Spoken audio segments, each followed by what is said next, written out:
बिस्मिल्लाहिर्रहमानिर्रहीम, अस्सलाम वालेकुम। Welcome back to medical cops.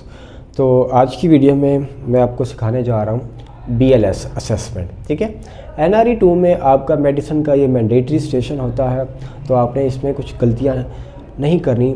Steps by steps आपको बताते हैं, आपने उन स्टेप्स को फॉलो करते जाना है और आपने BLS परफॉर्म करना है। अब एग्जामिनेशन में क्या होता है, एग्जामिनेशन हॉल में आपको कोई भी केस दे दिया जाता है। फ़र्ज़ कर लें वो कह देते हैं कि पेशेंट रोड साइड पे कोलैप्स हो गया है, आपने CPR करना है, BLS असेसमेंट करनी है। पेशेंट पार्क पे कोलैप्स हो गया, आपने BLS असेसमेंट करनी है। तो कुछ स्टेप्स हैं BLS करने के, उन स्टेप्स को आपने फॉलो करना है। सबसे पहला काम आपका होता है सीन सेफ्टी का।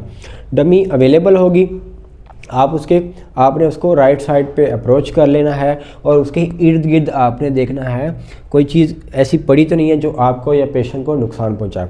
और ये देखते हुए आपने 2-3 दफ़ा बोल देना scene is safe, scene is safe, scene is safe. Scene safety check करने के बाद आप क्या करते हैं, पेशेंट के पास आते हैं और उसके शोल्डर पे आप टैप करते हैं और पेशेंट से पूछते हैं भाई साहब आंखें खोलिएगा, मेरी आवाज़ आ रही है आपको भाई साहब। तो वहाँ पे डमी होगी, वो रिस्पॉन्ड नहीं करेगी।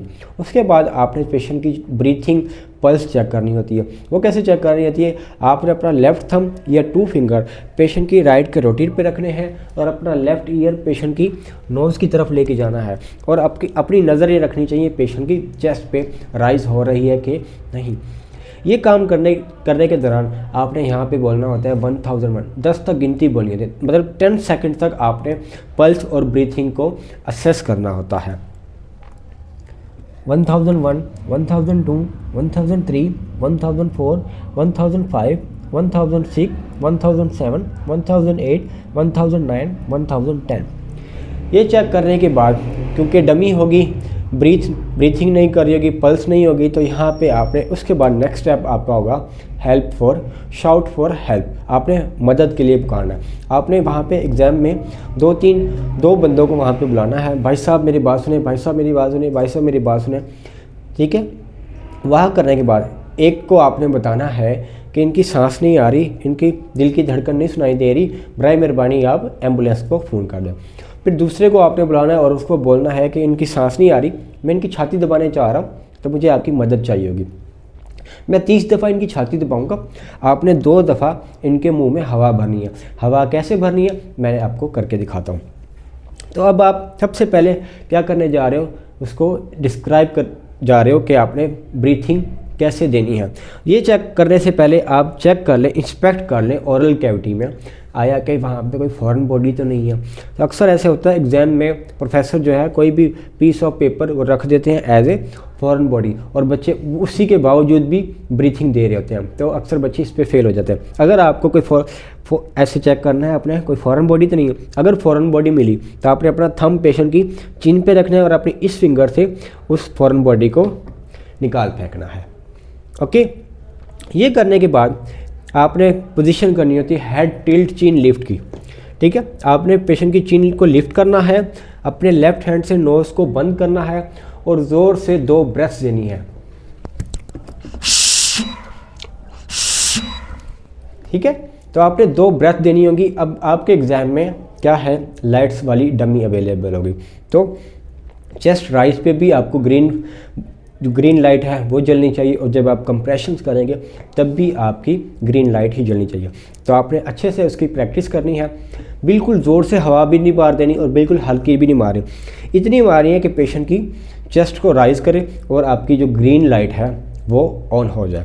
ये करने के बाद अब आप कर देते हैं CPR, चेस्ट कंप्रेशन स्टार्ट। तो चेस्ट कंप्रेशन आप हमेशा कितनी करते हो, 30 करते हो। 30 कंप्रेशन करनी होती है और 2 आपने ब्रेथ दे देते हैं। आपने CPR करना कैसे है, अपना जो नॉन डोमिनेंट हैंड है वो पेशेंट की लोअर स्टर्नम पे रखना है और डोमिनेंट हैंड और फिंगर को कर लेना है अनलॉक। ऐसे अनलॉक करके ऐसी पोजीशन बना लेनी है आपने। ऐसे CPR आपने नहीं करना, बिल्कुल 90 के एंगल पे करके आपने फिर CPR देना पेशेंट को। 1 2 3 4 5 6 7 8 9 10, 11, 12, 13, 14, 15, 16, 17, 18, 19, 21, 22, 23, 24, 25, 26, 27, 28, 29, 30। 30 कंप्रेशन देनी होगी। उसके बाद आपने 2 ब्रेथ देने होंगे, हेड टिल्ट, चिन लिफ्ट, नोज पिंच। ओके, तो आपने 2 ब्रेथ देनी होगी। उसके बाद फिर स्टार्ट करनी है 1, 2, 3, 4, 5, 6, 7, 8, 9, 10, 11, 12, 13, 14, 15, 30। 30 करने के बाद आपने दोबारा से पेशेंट को ब्रेथ देनी। टोटल जो आपने है 5 साइकिल्स करने होते हैं।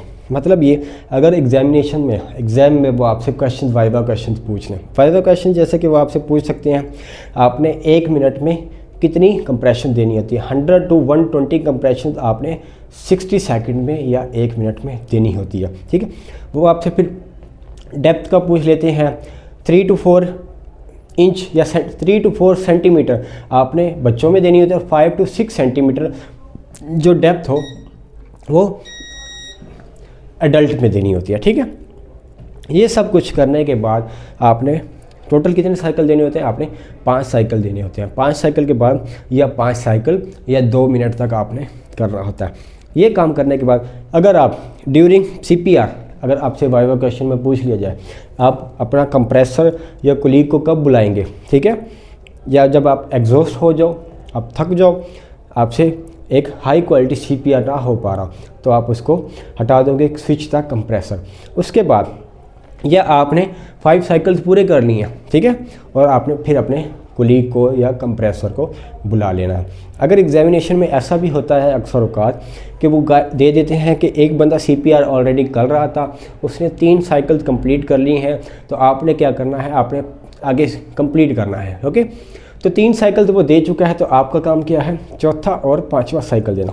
और चौथा और 5वें साइकिल के बाद आपने क्या करना होता है, again reassess patient pulse and breathing. ये नहीं है कि 3 वो दे के गया है, 2 चौथा 5वां आपने दे दिया और उसके बाद 6ठा अब साइकिल स्टार्ट करने लग गए हो। 5 साइकिल कंप्लीट करके आपने फिर क्या करना है, पेशेंट की भाई लेफ्ट थंब रखना है राइट कैरोटिड पे, और पल्स और ब्रीथिंग चेक करनी है 10 सेकेंड्स के लिए। ठीक है, अगर फिर नहीं हो रहा तो फिर आपने स्टार्ट करना। एक और सवाल किया जा सकता है कि आप कब तक पेशेंट का CPR कर सकते हैं।